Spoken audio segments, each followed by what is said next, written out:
madaxweynaha Chechnya Ramzan Kadyrov oo dadka qaar ee ugu yeedhaan wiilka Putin ayaa u diray dalka Ukraine cutubyo ciidanka Chechnya ah kuwaas oo si gaar ah u tababaran isla markaana ka barbar dagaalamaya ciidamada Ruushka. Dhamaadkii 2014 ayay ahayd markii uu madaxweynaha Chechnya Ramadan Ahmed Haji Kadyrov uu si cad u sheegay inuu si buuxda ugu hoggaansan yahay amarada ka soo baxaya taliyaha guud ee Ruushka oo ah madaxweyne Vladimir Putin. Wuxuuna intaas ku daray waxaan mar kale ku celinayaa hadalkii Ahmed Haji oo aabihiis ahaa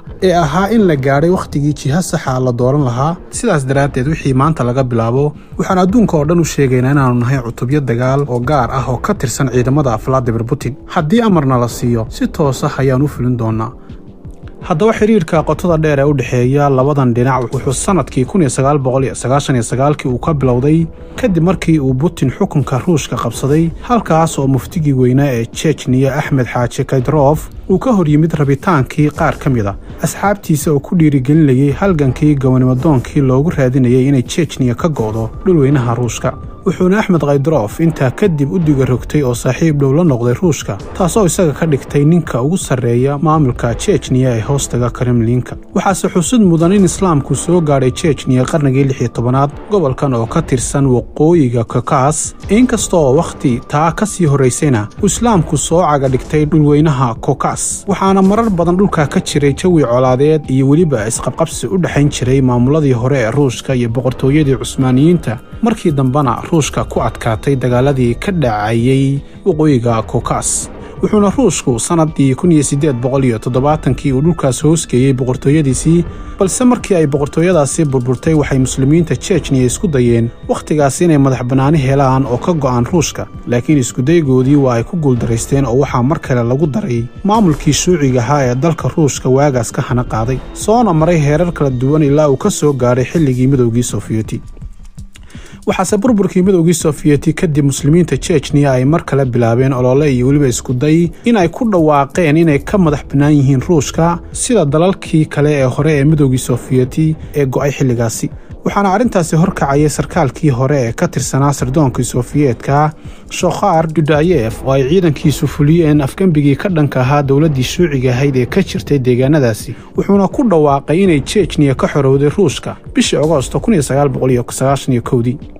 kaasoo ay markii dambana ciidamadii nidaamkii Shuuciga ee Ruushku duulaan aan loo meeldayin ku qaadeen caasimadda Grozny dabayaaqadii 1994 iyadoo ay jirtay iska caabin xoogan oo dhanka ciidamadii Chechnya ahayd oo ay ka barbar dagaalamayeen mujaahidiin badan oo ka yimid Afghanistan. inkastoo uu Ruushku aad u xooganaa, dhanka kale ay jireen heshiisyo xabad joojin ah oo la kala saxeexday, balse ciidanka muslimiinta Chechnya waxay ku guuleysteen inay dib u soo ceshtaan caasimadii dalkooda kadib dagaal dheer oo socday ku dhowaad 30 sano. waxayna si iskood ah madax banaanidooda ugu dhawaaqeen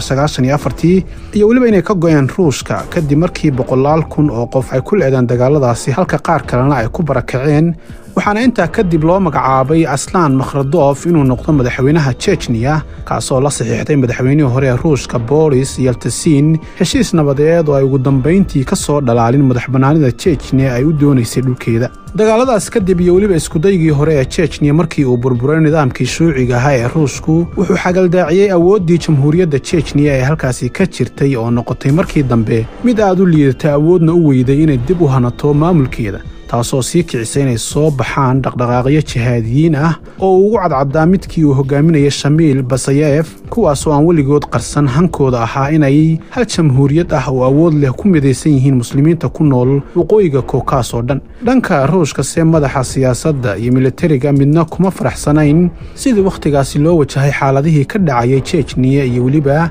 xiisadihii ka dhashay dagaalkii hore ee xilligii madaxweyne Yeltsin, waxayna arrintani ku kaliftay madaxweynaha cusub ee Ruushka ee waqtigaasi Vladimir Putin inuu dabayaaqadii 1999 u diro askartiisa magaala madaxda Chechnya ee Grozny isagoo ka duulayay inuu gacan ku qabto waqooyiga Caucasus, balse waxay hay'adaha caalamiga oo ka dhiidhinaya colaadda ay ku baaqeen in la joojiyo dagaalka iyo weliba xasuuqyada ay askarta Ruushku u geysanayaan dadka rayidka ah ee muslimiinta ah ee ku nool Chechnya. waxayse jawaabtu noqotay in ciidamada Ruushku ay sii wadeen dagaalkaas iyagoo ku sii jeeday caasimadda Grozny si ay u soo afjaraan damac kasta oo reer Chechnya ku doonayeen inay mar uun u dhalato dawlad u gaar ah. wuxuuna ruushku dib ula wareegay gacan ku haynta gobolka waxaana Chechnya ay si buuxda u hoos tagtay ruushka oo waxay dawladdu u magacawday mufti reer Chechnya ah oo aad ugu dhawaa ruushka oo la oran jiray Axmed Xaaji Qayrdoof inuu noqdo madaxweynaha Chechnya inkastoo ay dhacdadaasi xigeen kacdoon ballaaran oo shacabka reer Chechnya uga soo horjeedaan arrinkaas oo guud ahaan ka socday gobolka oo dhan khasaare lixaad leh iyo sidoo kale weerar ba'an uu soo gaaray ruushka